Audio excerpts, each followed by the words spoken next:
आविष्कार एजुकेशन द्वारा प्रारंभ किया गया है विंध्य क्षेत्र में पहली बार साइंस एक्सपेरिमेंट लैब, जहां बच्चे सीखेंगे 250 से अधिक साइंस व रोबोटिक्स व साथ ही कोडिंग क्लासेस। अधिक जानकारी के लिए दिए गए नंबर पर संपर्क करें। नमस्कार, मैं आशुतोष। आप देख रहे हैं सिटी केबल नेटवर्क रीवा 24। आइए नजर डालते हैं आज की प्रमुख खबरों पर। बघेली कलाकार पर युवती ने गंभीर आरोप लगाते हुए महिला थाने में की शिकायत। कांग्रेस पार्टी ने किसान आंदोलन में मृत किसानों को शहीद का दर्जा व 1 करोड़ रुपए मुआवजा देने की मांग। रीवा जिले में एक ऐसा भी विद्यालय जहां की 2 शिक्षिकाओं को शुद्ध हिंदी लिखनी भी नहीं आती है। और रिटायर्ड सीआरपीएफ जवान के साथ पड़ोसी ने की मारपीट। उपचार हेतु संजय गांधी अस्पताल में किया गया भर्ती।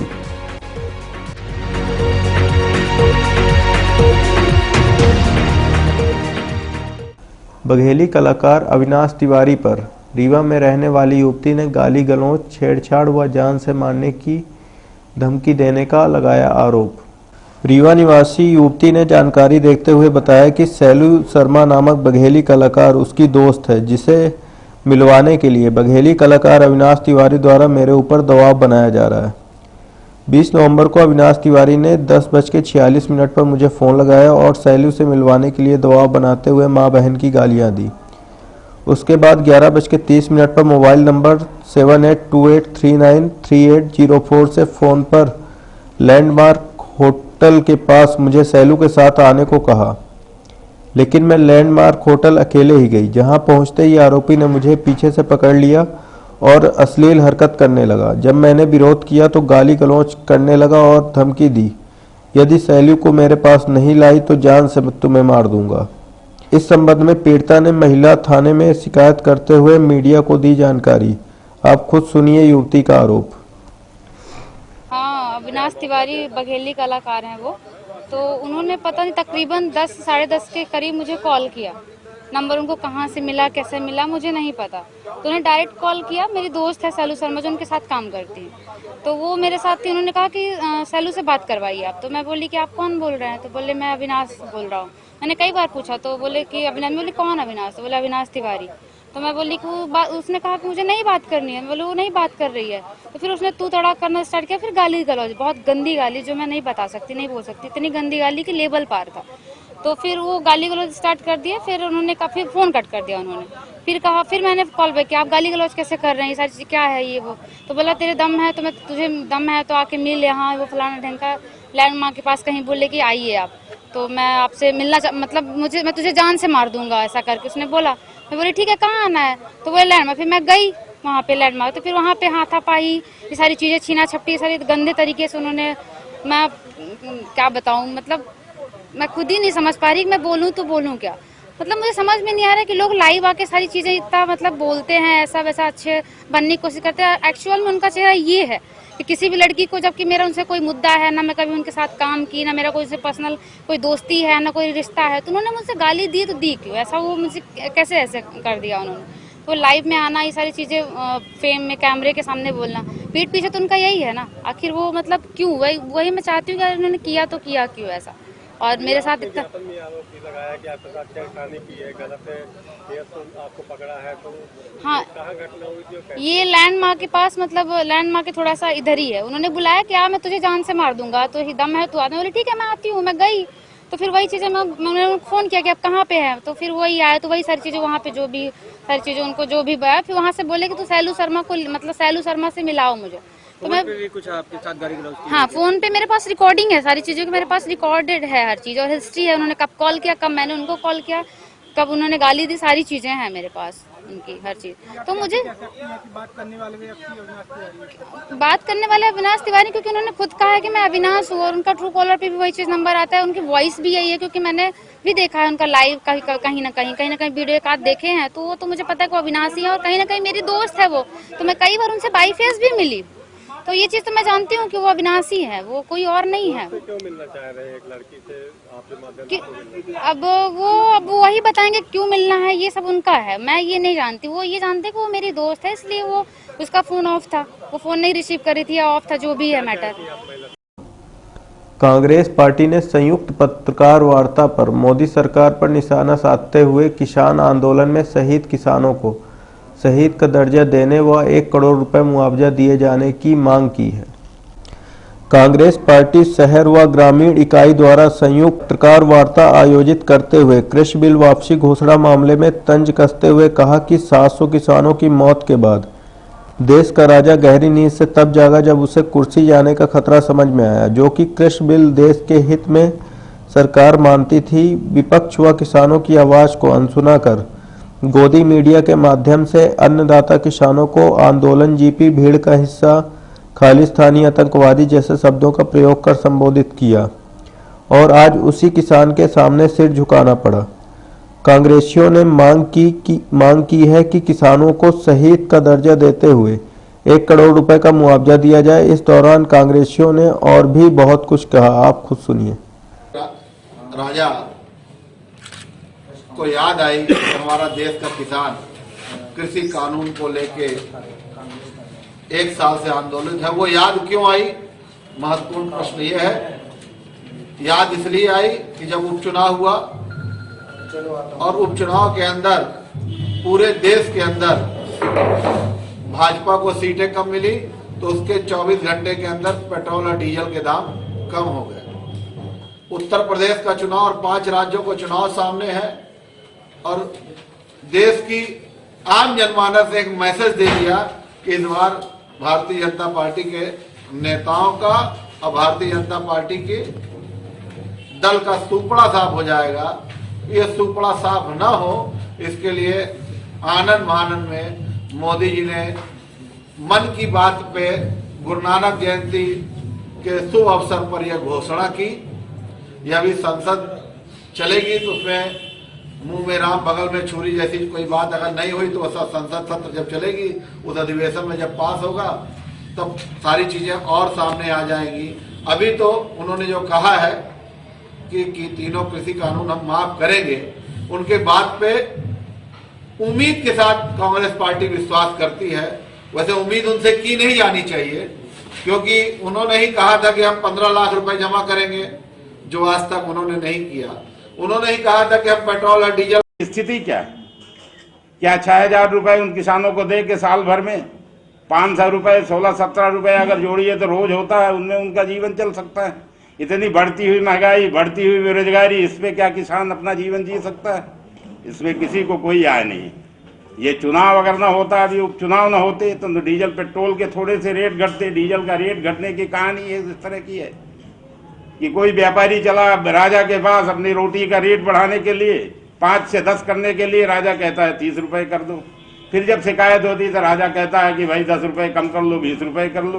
मतलब ये कहानी है कि आप 110-20 रुपए बढ़ा दो, फिर 5 रुपए घट के आ जाओ, तो कोई राहत थोड़ी है किसान। इस तरह की राहत किसानों के, जिस तरह से आम जनमानस लुट रहा, उसका खून पी रहा भाजपा हाईकमान, उससे आपको क्या लगता है कि क्या भविष्य बनेगा हमारे देश?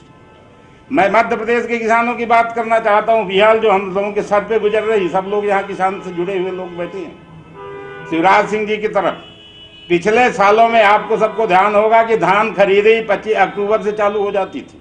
इस बार किसान धान खरीदी 29 नवंबर से अभी कह रहे हैं, होती है नहीं होती, ये बात आप देखिए।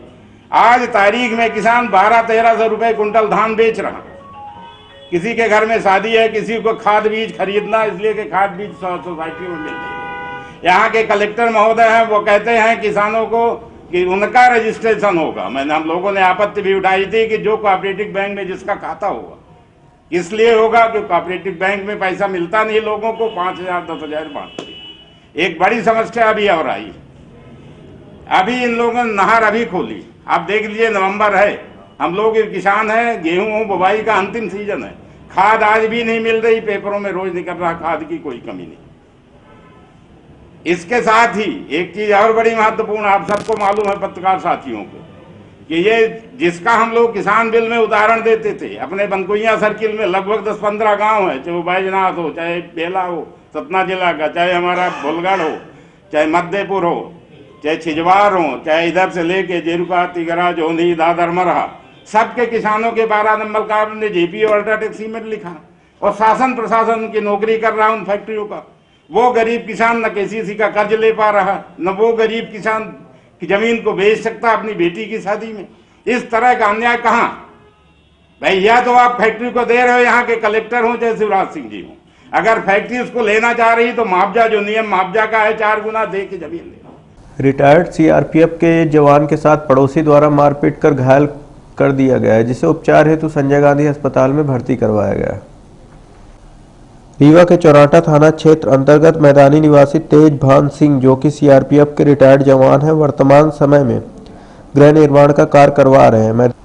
मैदानी में ही रहने वाले पड़ोसी विद्या चतुर्वेदी अचानक गृह निर्माण स्थल पहुंचे और तेज भान सिंह से बोले, आप हमारी मिक्सचर मशीन अपने काम के लिए क्यों नहीं ली है? तो उन्होंने कहा, काम ठेकेदार को ठेके पर दिया है, उन्होंने अपने हिसाब से मिक्सचर मशीन ली है, उसमें हम कुछ नहीं कह सकते हैं। जिसके बाद विद्या चतुर्वेदी गाली गलौज करते हुए जमकर मारपीट की। पीड़ित को उपचार हेतु संजय गांधी अस्पताल में उपचार हेतु भर्ती करवाया गया है। वहीं पीड़ित ने मामले की शिकायत संबंधित थाने को दी है। घटना की जानकारी तेजभान सिंह ने रीवा 24 को दी।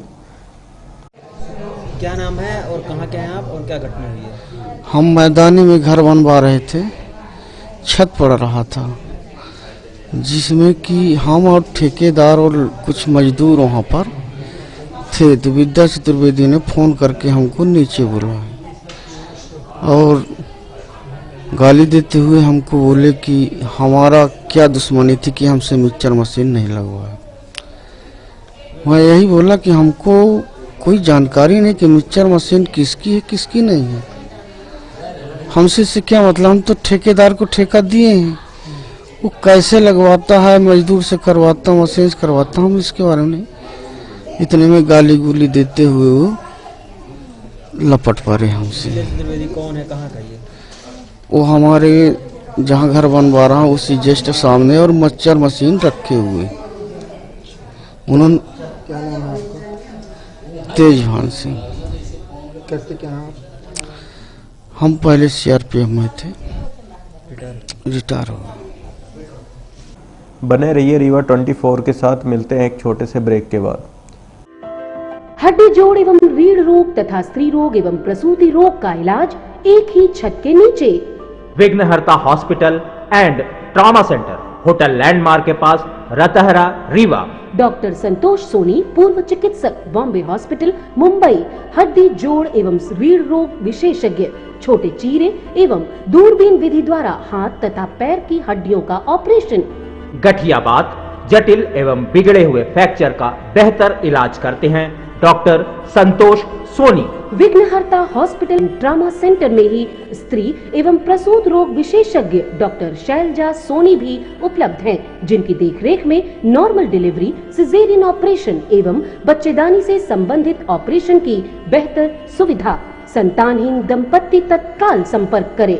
विघ्नहर्ता hospital and trauma centre, hotel landmark के पास, रतहरा, रीवा। सुविधाजनक एवं सफल इलाज हेतु आज ही संपर्क करें। विघ्नहर्ता hospital and trauma centre, hotel landmark के पास, रतहरा, रीवा। मोबाइल नंबर 7828781983 अथवा 8462956774 पर। सिविल लाइन थाना प्रभारी की पहल पर शुरू की गई कवाड़ी मोहल्ले में निःशुल्क शिक्षण व्यवस्था। रीवा के सिविल लाइन थाना क्षेत्र अंतर्गत कवाड़ी मोहल्ला में गंदगी, कुरीतियां, निरक्षरता को देखते हुए सुधारात्मक दिशा देने के उद्देश्य से वहां के बच्चे हेतु निःशुल्क पठन पाठन की व्यवस्था की गई है। साथ ही शहर वासियों व सामाजिक संगठनों से इस कदम को बढ़ाने हेतु सहयोग की अपील की है। उनका मानना है कि शिक्षा से हर कुरीतियां दूर होंगी और आने वाले समय में इसका असर देखने को मिलेगा। इस संबंध में सिविल लाइन थाना प्रभारी से की गई बात। इससे क्या संदेश देना चाहेंगे? शिक्षा जो है वो हर तरह की समस्या का समाधान करने में मतलब सक्षम है। मैं कवाड़ी मोहल्ला में कई बार विजिट की, वहाँ ढेर सारी गंदगी देखने को मिलती है, निरक्षरता देखने को मिलती है और बहुत सारी कुरीतियाँ देखने को मिलती थी। तो हमने कुछ बच्चों से बात करी कि आप लोग वहाँ के बच्चों को पढ़ाएं। वो बच्चे सहर्ष तैयार हो गए हैं। उन बच्चों के माध्यम से अपन वहाँ पे जो छोटे छोटे बच्चे हैं कवाड़ी मोहल्ला में, उनको सबको शिक्षा दिलाने का प्रयास कर रहे हैं। और जैसे जैसे उनका बढ़ता जाएगा शिक्षा का स्तर, तो ये जो कुरीतियाँ हैं वो कम होती जाएंगी। ऐसा हम लोगों ने वरिष्ठ अधिकारियों से भी चर्चा की, तो उन्हें भी निर्देशित किया कि आप दोनों तरफ से पहल करें, मतलब एक सुधारात्मक भी पहल करें और दंडात्मक भी कार्य करें। यदि कवाड़ी मोहल्ले का नाम आते ही अपराध का नाम सामने आता है। आप पहली बार मतलब वहाँ एक शिक्षा का वो पुल मंदिर खुल गया है जो आपके प्रयासों से, तो क्या मानते हैं आप भविष्य में क्या कुछ रिजल्ट निकल के आएगा? यहाँ बहुत सारी समाजसेवी संस्थाएं हैं और बहुत सारे अच्छे लोग हैं। अगर थोड़ा थोड़ा भी सहयोग करेंगे तो निश्चित रूप से एक अच्छा रिजल्ट उसका निकल के आएगा। मैंने शुरुआत करी है और बहुत सारे लोगों से उम्मीद यही करता हूँ यहाँ के लोगों से कि सब सहयोग करेंगे ताकि एक सार्थक पहल शुरू हो सके।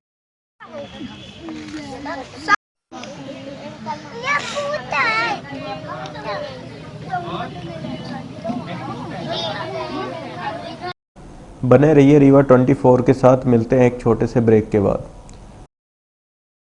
अरे सुनते हैं जी, हमारे पिंकी का मेडिकल कॉलेज रीवा के लिए सिलेक्शन हुआ है। बहुत खुशी है। कितने लाड प्यार से पाला हमने बिटिया को, पर वो रहेगी कहाँ रीवा में? कोई सर्व सुविधा युक्त हॉस्टल है क्या? आपको तो जैसे कोई चिंता ही नहीं। मुझे चिंता भी है और मैंने ढूंढ भी लिया है। रीवा में चंद्रकला एसी गर्ल्स हॉस्टल खुल चुका है जो कि पूरी तरह से वातानुकूलित है और घर के बाहर भी घर जैसा माहौल है और बहुत ही अच्छी जगह है जहां हम अपनी बिटिया को दाखिला दिलवा देंगे। वो हॉस्टल का रूम बहुत ही सुविधाजनक है। जी हाँ, Chandrakala AC girls hostel, separate room with attached washroom, lunch dinner with 2 time snacks, fully furnished AC room with furniture, spacious terrace, parking, security, dining hall, TV hall, study hall. Chandrakala AC Girls Hostel, centrally located heart of the city at Dwarika Nagar in front of Ashirwad Marriage Garden, Rewa. Our mobile numbers are 9937425500 and 9893249090. Our landline number is 07662251496. Chandrakala AC Girls Hostel.